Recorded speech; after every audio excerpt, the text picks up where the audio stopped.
नमस्कार दोस्तों, मेरा नाम गौरव है और आप सबका स्वागत है मेरे YouTube चैनल शाइन विद गौरव में। मेरी लास्ट वीडियोस को देखने के लिए आप सबका बहुत बहुत धन्यवाद और मैं आशा करता हूँ कि इसी प्रकार के टॉपिक्स आप सबको मेरे चैनल के माध्यम से हमेशा मिलते रहेंगे। तो दोस्तों, आज का जो टॉपिक है वो बहुत ही ज्यादा इंपॉर्टेंट होने वाला है, क्योंकि जब भी मैं वर्कशॉप करता हूँ तो एक ऐसा सवाल है जो कि हर बार मुझसे पूछा जाता है, और वो सवाल है कि अपने आप को किस प्रकार से ऐसा बनाया जा सके कि आप अपनी लाइफ में हर वो चीज मैनिफेस्ट कर सके जिसे आप अपनी लाइफ में पाने की इच्छा रखते हैं। तो आज मैं बात करूंगा एक ऐसे मैनिफेस्टेशन प्लान की जिसको अगर आपने 30 दिन तक कर लिया तो विश्वास मानिए आपकी जिंदगी पूरी तरीके से बदल जाएगी। आपको सिर्फ 30 दिनों तक इस प्लान को फॉलो करना है, क्योंकि उसके बाद ये सारी चीजें आपकी लाइफ का एक बहुत ही अहम हिस्सा बन जाएंगी। तो आज मैं बात करूंगा कि 30 दिन में अपनी लाइफ को पूरी तरीके से कैसे बदलें। तो आज इस इम्पोर्टेंट टॉपिक के बारे में जानकारी प्राप्त करने के लिए मेरी इस वीडियो पर आखिरी तक बने रहें और मेरे चैनल को सब्सक्राइब करना ना भूलें, ताकि इसी प्रकार की वीडियोस आपको हमेशा मिलती रहे। तो बिना देर किए चलिए शुरू करते हैं। दोस्तों, हम में से बहुत सारे लोग ऐसे होते हैं जो अपनी बाहर की दुनिया में सब कुछ ठीक करना चाहते हैं, और उनके अंदर की दुनिया में, यानी उनके अंदर क्या चल रहा है क्या नहीं चल रहा है, उसके बारे में वो कभी भी ध्यान नहीं देते हैं। आप अपनी बाहर की दुनिया में जितने भी एफर्ट्स कर लीजिए, लेकिन जब तक आप अपने अंदर की दुनिया को चेंज नहीं करेंगे, आपकी बाहर की दुनिया बिल्कुल नहीं चेंज होगी। क्योंकि ऐसा माना जाता है कि हमारे अंदर की दुनिया से ही हमारी बाहर की दुनिया निर्माण होता है। इसलिए हमें अपनी जिंदगी को बदलने के लिए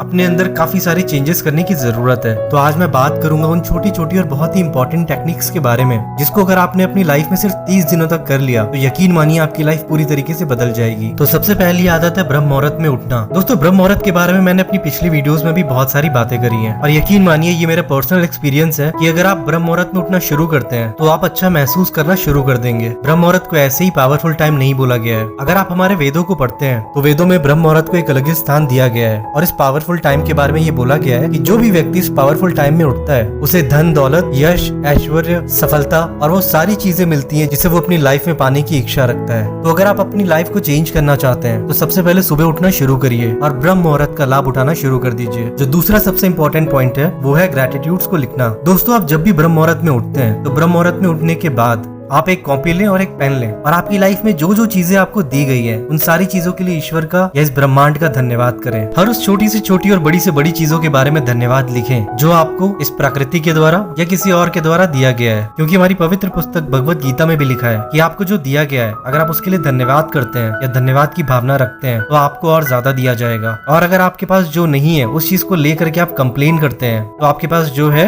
वो भी ले लिया जाएगा। इसलिए चीजों के प्रति ग्रेटिट्यूड की भावना रखना बहुत ज्यादा जरूरी है। और ब्रह्म मुहूर्त में उठने के बाद अगर आप इन सारी चीजों को लिखते हैं तो आपका पूरा फोकस उस एक चीज पर रहता है जिस चीज के प्रति आप ग्रेटिट्यूड की भावना रखते हैं। तो शुरुआत करिए उन 10 चीजों से। अपने आसपास देखिए और महसूस करिए कि ऐसी कौन सी 10 चीजें हैं जिससे आपकी लाइफ आसान हो गई है। ऐसा करने से आप अपने सबकॉन्शियस माइंड को एक मैसेज देते हैं कि मेरे पास बहुत कुछ है, और जब आप ऐसा महसूस करना शुरू कर देते हैं तो ब्रह्मांड से भी आपको बहुत कुछ दिया जाता है। तो ब्रह्म मुहूर्त में उठने के बाद ग्रेटिट्यूड्स को लिखने की आदत आपकी जिंदगी को पूरी तरीके से बदल सकती है। जो तीसरी सबसे इंपॉर्टेंट आदत है वो है अफर्मेशंस बोलना। दोस्तों, बहुत सारे महान लोगों ने कहा है कि आपको अपने शब्दों का चुनाव बहुत सोच समझकर करना चाहिए। आप जिस प्रकार के शब्द बोलते हैं आपकी बॉडी उसी प्रकार से रिएक्ट करती है, और आप उसी प्रकार की चीजों को अपनी लाइफ में आकर्षित करते हैं। तो आपको अपने शब्दों का चुनाव सोच समझकर करना चाहिए। अफर्मेशन बोलना एक बहुत ही अच्छी आदत है, और इसके जरिए आप अपनी किसी भी विश को बहुत आसानी से मैनिफेस्ट कर सकते हैं। फॉर एग्जाम्पल, अगर आप किसी अपनी एक विश को पूरा करना चाहते हैं तो उस विश के लिए पॉजिटिव अफर्मेशन बोलना शुरू कर दीजिए। जैसे अगर आप एक अच्छी जॉब को मैनिफेस्ट करना चाहते हैं तो आप बोल सकते हैं कि मुझे एक अच्छी जॉब मिल गई है, मुझे एक अच्छी जॉब मिल गई है, मुझे एक अच्छी जॉब मिल गई है, और इस प्रकार से आप अफर्मेशन करना शुरू कर सकते हैं। तो दोस्तों, ब्रह्म मुहूर्त में उठने के बाद जब आप ग्रेटिट्यूड लिखते हैं तो उसके बाद आपको अफर्मेशन करना बहुत जरूरी होता है, और ये तीनों चीजें आपके मैनिफेस्टेशन प्लान का बहुत ही इंपॉर्टेंट हिस्सा है। चौथा और सबसे इंपॉर्टेंट पॉइंट है विजुअलाइजेशन।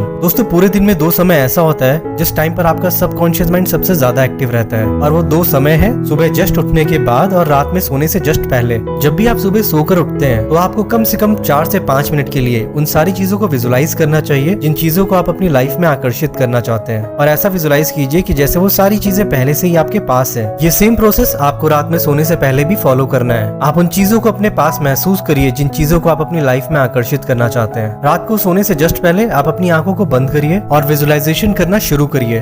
दोस्तों, जो 5वां पॉइंट है वो बहुत ही इंपॉर्टेंट प्रेयर है। इस प्रेयर को होपोनोपोनो प्रेयर कहते हैं। दोस्तों, ये हम सबको पता है कि हम जिस प्रकार का महसूस करते हैं उसी प्रकार की चीजें अपनी लाइफ में आकर्षित करना शुरू करते हैं। तो आपको अपने सबकॉन्शियस माइंड में हमेशा पॉजिटिव विचार रखना चाहिए, लेकिन 24 घंटे आप पॉजिटिव रहे ऐसा पॉसिबल नहीं है। ना चाहते हुए भी आपके मन में निगेटिव विचार आ जाते हैं, और वो विचार आपकी पास्ट की कुछ बुरी घटना घटनाओं के बारे में होते हैं। तो दोस्तों, जाने अनजाने में अगर आपसे कोई गलती हो गई हो जिसकी वजह से वो विचार आपको बार बार परेशान कर रहा है और उन सारी चीजों के लिए आप माफी मांगना चाहते हैं, तो आपको इस प्रेयर को जरूर करना चाहिए। दोस्तों, हो'ओपोनोपोनो एक ऐसी प्रेयर है जिसके जरिए हम अपनी लाइफ से निगेटिव चीजों को हटा सकते हैं। इस प्रेयर में सिर्फ 4 सेंटेंसेस का यूज किया जाता है। I am sorry, please forgive me, thank you and I love you. पूरे दिन में सिर्फ 5 से 7 मिनट के लिए इस प्रेयर को कीजिए और उससे एक चीज के बारे में सोचते हुए कीजिए जिस चीज को लेकर के आप गिल्ट महसूस करते हैं, जिस चीज को लेकर के आप बुरी भावना रखते हैं या जिस प्रकार का विचार आपको बार बार परेशान कर रहा है। उस एक विचार को ध्यान में रखते हुए इस प्रेयर को अगर आप करते हैं तो आप बहुत ही अच्छा महसूस करेंगे और ये बहुत ही जरूरी है आपके मैनिफेस्टेशन प्लान के लिए कि आप अच्छा महसूस करें। इसलिए इस इंपॉर्टेंट प्रेयर को अपनी लाइफ का हिस्सा बनाइए और इसका जादू देखिए। जो 6 पॉइंट है वो एक टेक्निक नहीं है, वो सिर्फ एक सजेशन है और वो सजेशन है कि निगेटिव चीजों से दूर रहना। दोस्तों, आजकल की दुनिया में लोग डेली बेसिस पे सोशल मीडिया का यूज करते हैं। सोशल मीडिया से बहुत सारी जानकारी लेते हैं। वो जानकारी पॉजिटिव होने के साथ साथ निगेटिव भी होती है, जो एक निगेटिव विचार बन के आपके सबकॉन्शियस माइंड में सेट हो जाती है और आप उसी प्रकार की सोच रखना शुरू कर देते हैं। इसलिए आपको निगेटिव विचारों से, निगेटिव लोगों से और निगेटिव कंटेंट से दूर रहना चाहिए, क्योंकि एक छोटी सी गलती आपके मैनिफेस्टेशन प्लान को पूरी तरीके से खराब कर सकती है। इसलिए जितना ज्यादा हो सके इन निगेटिव चीजों से दूर रहिए और अपने आप को पॉजिटिव रखिए। तो दोस्तों, ये थी कुछ ऐसी टेक्निक्स जिसके बारे में मैंने आपको इस वीडियो के माध्यम से बताया और यकीन मानिए कि अगर इन सारी चीजों को आप 30 दिन तक अपनी लाइफ में फॉलो करते हैं तो आप अपनी लाइफ को पूरी तरीके से बदल सकते हैं। बहुत सारे ऐसे लोग हैं जिन्होंने इस प्लान को यूज किया और अपनी लाइफ को पूरी तरीके से बदला। तो अगर आज की वीडियो आपको अच्छी लगी हो तो इसे लाइक करिए, मेरे चैनल को सब्सक्राइब करिए और इस वीडियो को ऐसे लोगों से शेयर करिए जिसे इस प्लान को अपनाने की बहुत ज्यादा जरूरत है। तो मिलते हैं एक अगली वीडियो में एक नए टॉपिक के साथ। तो मेरी वीडियोस को देखने के लिए बहुत बहुत धन्यवाद। Thank you so much God, thank you so much universe.